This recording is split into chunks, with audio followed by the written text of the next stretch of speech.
Hey everyone, and welcome. Today, we're going to talk about one simple but super powerful phrase in English that can instantly make you sound more polite and friendly, pretty much no matter what the situation is. Okay, so picture this. It's a scene you've probably been in a million times. You're in a coffee shop, you've had a long morning, and you need that coffee. You finally get to the counter, so what do you say? Do you say, I want a coffee? Or do you say, I'd like a coffee? They seem almost the same, right? But trust me, one of them is going to get you a much better reaction. And the winner is would like. This is your polite super phrase. Seriously, if you want to make a good impression, whether you're ordering lunch, asking for directions, whatever, this is the phrase you want to use. It's a tiny change that makes a huge difference. And you can really see the difference in feeling here. Want is just so direct.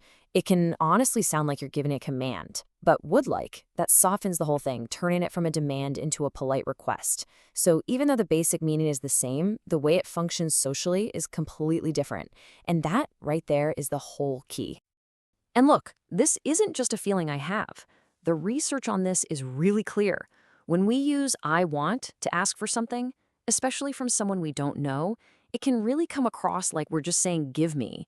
And that can easily sound a little rude or kind of demanding. So why? Why does this one little phrase work so well? It's not just some random rule of etiquette. There's actually some pretty cool linguistic science that explains the power of would like. So let's pull back the curtain for a second and see why it's so effective. This brings us to this fascinating field called pragmatics. Basically, it's the science of all the hidden meanings in language. It's not about what words mean in the dictionary, but about how we actually use them in real life to get things done. It's all about how to do things with words. And a really big idea in pragmatics is something called the speech act. This is the idea that when we talk, we're not just talking, we're actually performing an action. Think about it. When you say, I promise, you're doing the act of promising. When you say, I'm sorry, you are doing an apology. And, you guessed it, when you order a coffee, you're performing the act of ordering. And this is where it all clicks into place. According to this theory, saying I want a coffee is a directive. That's a fancy word for a command. You're trying to make someone do something. But I would like a coffee, that is a politeness strategy. It's about respecting the other person's time and energy. You're making a request, not a demand. It's a huge difference in the hidden action. Okay, enough theory. Let's get practical.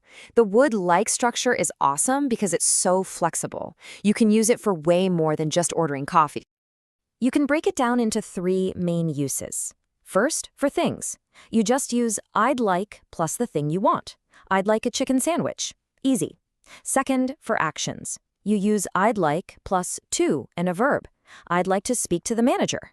And third, you can flip it around to make a polite offer to someone else. Would you like some ketchup? And here's a super simple rule to remember.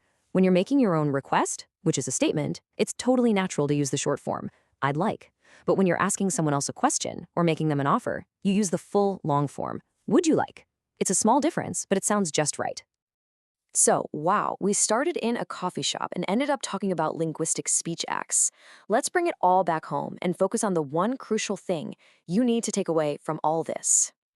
It really is this simple. When you are asking for something or offering something, especially with people you don't know well or in any kind of service situation, would like is always the safe, polite, and friendly choice. It shows respect, it shows consideration, and that makes all the difference in the world. You know, this whole thing really makes you realize how tiny little words can have such a huge impact on how other people see us. So I'll leave you with a question to think about. What other small words do you think carry some serious